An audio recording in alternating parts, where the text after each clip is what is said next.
Okay, Assalamualaikum and a very good morning or good afternoon to everyone. So, today's topic will be on topic 12, which is fungi, evolution, and diversity. So, this topic is chapter 22 of your MEDA textbook. So in this topic, we'll cover three subtopics, which is 12.1, 12.2, and 12.3. So in 12.1, we'll be learning on the evolution and the characteristics of fungi. In 12.2, we have the diversity of fungi, and the 12.3 will be learning on the symbiotic relationships of fungi.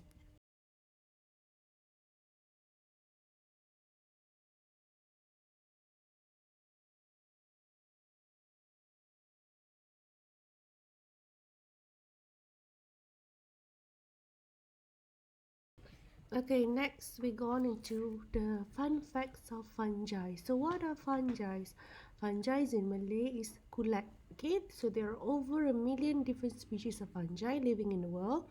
So although we hate seeing them in our basement and we see them in our bathroom, so these annoying parasites are very important to our ecosystem as they help dead plants and crop biodegrade back into the earth. Okay, we also um, get to eat them. Okay, there are some edible fungi around, and we also use them as medicines as well, as they have some medicinal values in them.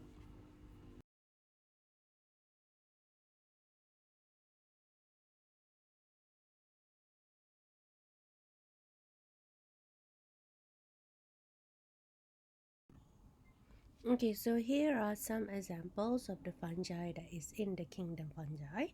So we have the mushrooms, we have most of the shelf fungi, we have the lichens, okay, and not to forget the fungi that can be infected on our feet, the fungal disease, okay. So, we'll go into subtopic 12.1, which is evolution and characteristics of fungi. So, fungi were the first multicellular eukaryote to evolve, and molecular data, just scientists suggest that there is a close relationship between fungi and animals in compared to fungi and plants. Okay, they um so these fungi, they share a common mode of nutrition. So plants are autotroph and they create their own food. So however, fungi are like animals, they are heterotroph, so they consume the preformed organic matter. So animals, however, are heterotroph that ingest food, while fungi, they are saprotroph, which means they absorb their food. So their cells send out digestive enzymes into the immediate environment that breaks down, dead, and decays the organic matter. So the resulting nutrient molecules are then absorbed by the fungus cells. Okay, and then some of them are parasites. So here is a fun fact. See, there's this type of mushroom. It's called the Laetiporus.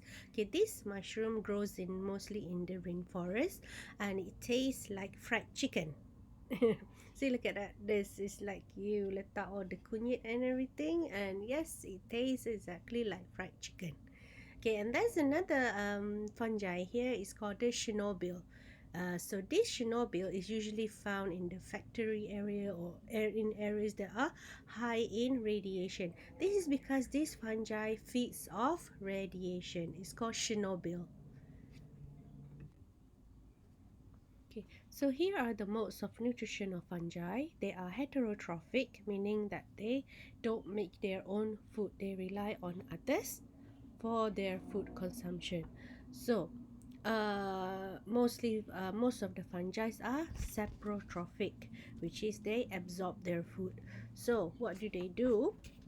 They usually, after the external digestion, they absorb the resulting nutrient molecules. Okay, they get this by some of them are parasites, which is they feed on living creatures. Some of them are predators, which is they paralyze their prey.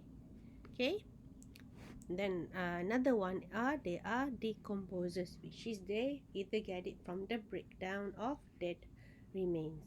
Okay, so fungi, the fun fact about them is the fungi lives in their food. It's like you imagine you living in the chocolate cake.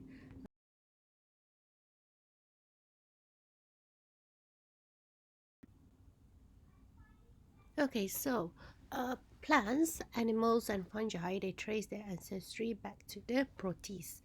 Okay, if you see here, these are all the super groups, okay? Super groups of Acaplastida, which is mostly of the kingdom Plantae, and the SAR, we have the Excavata, we have the Amebozoa, and the Opistoconta. So if you see kingdom Animalia and kingdom Fungi are under the supergroup of Opistoconta, which means that they have flagellated cells. So if you see here in this photo, so fungi are more closely related to animals than they are to plants. Okay, so fungi is here. So the distance between them and animals are closer. This is shown by the molecular data that scientists have obtained. They found out that fungi are more closely related to animals rather than plants. Okay, so proteins evolved some about 1.5 billion years ago, and plants, animals, and fungi can all trace their ancestry back to proteins. Okay, but molecular data tells us that animals and fungi shared a more recent common ancestor than animals and plants. So they are closely related more on fungi and animal compared to fungi and plants. Okay. So, the common ancestor of animal and fungi was most likely an aquatic, flagellated, and single cell protist. So, after that, when the multicellular evolves, after animals and fungi, so they split this into different lineage. Okay, so this shows the evolutionary relationships among the fungi. However, please note that this figure is from Mather 12th edition. So the textbook that you are currently using is Mather 13th edition. So let's see the differences. It's not that I have mistakenly put this figure in the PowerPoint. No, it's because we want to show you that there are still changes and a lot of research is still going on fungi. So, classification of fungal phyla is still ongoing and is still incomplete. Okay, so recent sampling has detected new groups of fungi and determined their previously identified groups are not monophyletic. Okay, so what does it mean by are not monophyletic? Meaning they are not arise from the common ancestor. So, in the Mather 12th edition, they recognize 6 phyla of fungi are all descended from a common ancestor. So this one common ancestor and they have 6 different phyla. So this is what they found out in Mather 12th edition. Okay. So they have Basidiomycota, they have Ascomycota, Glomeromycota, Zygomycota, Chytridiomycota, and Microsporidia. Okay, let's see what's the difference with Mather 13th edition. So, in Mather 13th edition, recent sampling has detected new groups of fungi and determined the lineage of identified groups are not monophyletic, meaning they weren't from the same ancestor, not derived from the same ancestor. So, this currently shows that there are 7, right? So, currently 7 phyla are recognized, with as many still waiting to be defined. Okay, so this figure sorry, the one well, I'll show you after this. That figure will represent the current hypothesis that has been supported by DNA analysis. Okay, so this you have to bear in mind that classification of fungal is still ongoing and is still incomplete. Okay, so the difference between the 12th and the 13th edition was zygomycota is not recognized under current classification, so increasing evidence it was not monophyletic, which came from many ancestors. So zygospore fungi are now placed within the subphyla of uncertain origin. So this uncertain, that's why it is still in a dotted line. So it might be within the phylum of the Glomeromycota. Okay. So this is so fungi are members of the supergroup of Opisthoconta along with animals. Okay, so these are the current how do you say, the current evolutionary relationship among the fungi. So and this has been supported by DNA analysis conducted by many scientists. So this is what we have for now. So don't be surprised if it's in the 14th edition there are some amendments or some changes to the relationship. Okay, next we go on into the structure of fungi. So some fungi, including yeast, are single-cell organisms. So however, the majority of the species of fungi are multicellular. So the body of most fungi is a multicellular structure known as mycelium. Okay, so what is mycelium? Mycelium consists of a network of thread-like hyphae. So this part here are the mycelium. So this hyphae gives the mycelium quite a large surface to volume ratio. So and this maximizes the absorption of nutrients into the body of the fungus. Okay, cell walls of fungi are different than that of the plants. Okay, fungal cells are different from plant cells because they lack chloroplast and they have a cell wall that is made of chitin. Have you heard of chitin before? So chitin is also found in the exoskeleton of insects. They are strong yet they are flexible. So unlike plants that store energy as starch, fungi store energy as glycogen, which is similar to that as in the animals. Okay, so this is the structure of the mushroom. So we have here this mushroom, this part here are called the fruiting body. So inside the fruiting body, they have the hyphae, a lot of hyphae for absorption. And this part here is the mycelium. Okay. Okay, so there are two types of hyphae, whether they are septate, which is fungi are divided into individual cells by wall of tissue. See here.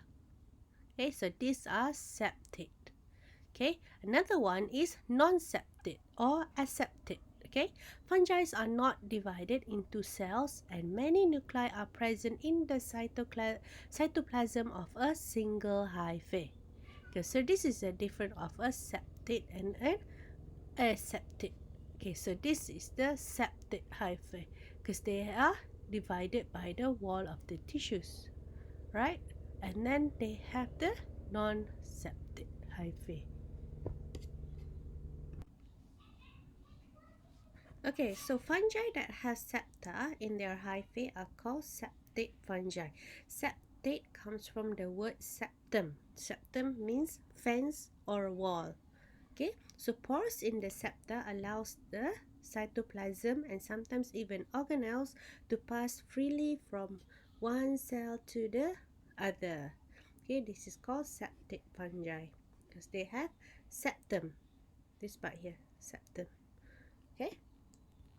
So, does mushroom cells have a cell wall? So, my cell walls are made of chitin. Okay, chitin is made of glucose, and chitin is primarily used as a structural component strengthening exoskeleton, shells, and cell wall of fungus. So, they are similar to crabs and also prawns, meaning they are similar to exoskeleton of the decapods of the insects, okay, mostly insects and also decapods, which is prawns and crabs. Okay, there it says there, my hard shells are made of chitin too, mine too. Okay, so chitin are mostly found in fungus and also in animals, usually arthropod, which is insect, and also crustacean, which mostly are decapod. Okay, next we go on into the reproduction of fungi. So fungi can undergo both sexual and asexual reproduction. So this part here is the sexual reproduction, and they can also undergo asexual reproduction. So this sexual reproduction occurs in three stages. The first part is the haploid hyphae. Okay, so this part here, the green part are the haploid hyphae, and then it goes on into the plasmogamy, which is the fusion of cytoplasm. It goes into the heterokaryotic stage, which is also called the dikaryotic hyphae. Okay, and the last one is the hyphae with diploid zygote, this part here, which is called the diploid, 2n. So haploid is n, and germinates and plasmogamy, and then they go on into heterokaryotic hyphae stage, which is dikaryotic hyphae, and then they go on in diploid form, which is a diploid zygote. Okay, so let's go through it again. So the sexual reproduction happen when specialized haploid hyphae, which is haploid N, from different mating types make contact and fuse. So after that, they form a hyphae. So this is the fusion. This photo shows the fusion, and then they form a hyphae with two nuclei that becomes the diploid zygote. Okay, so when the zygote is diploid, it then divides by meiosis to make spores again. So this is the spore form. Okay, so during sexual reproduction, hyphae from two different mating types make contact and fuse. So in some species, the nuclei from the two mating types fuse immediately.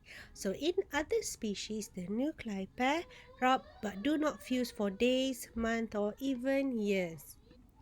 So the nuclei then continues to divide so that every cell in the septate hyphae, okay, has at least one of each nucleus.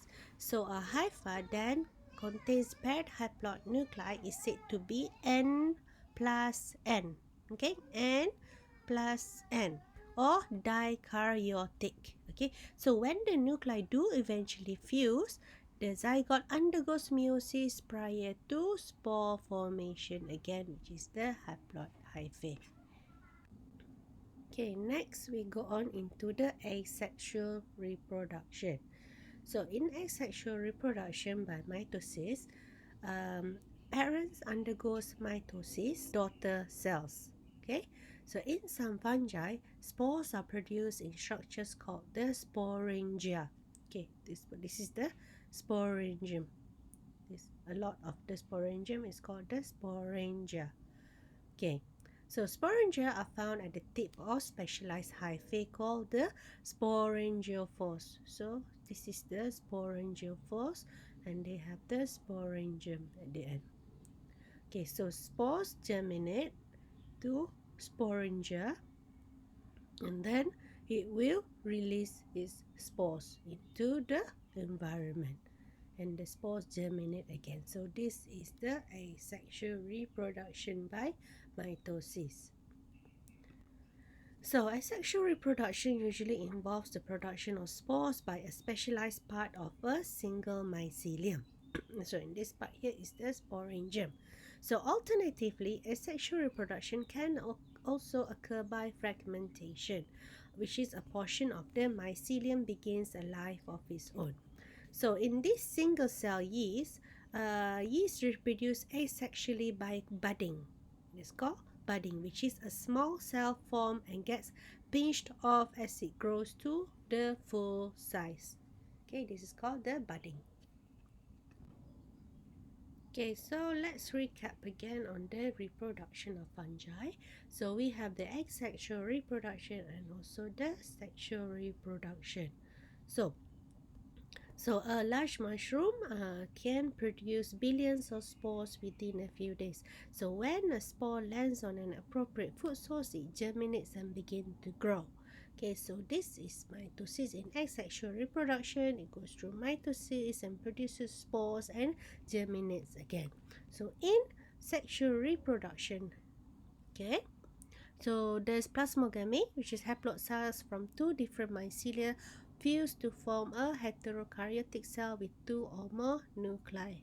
Then they go through the fusion of the nuclei. The nuclei fuse to form a diploid zygote, which is called the karyogamy.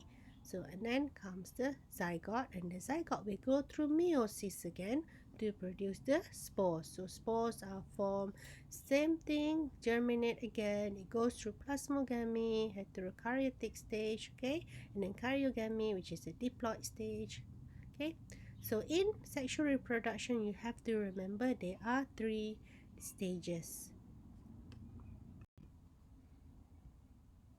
Okay, so that is all for our first subtopic, which is evolution and characteristics of fungi.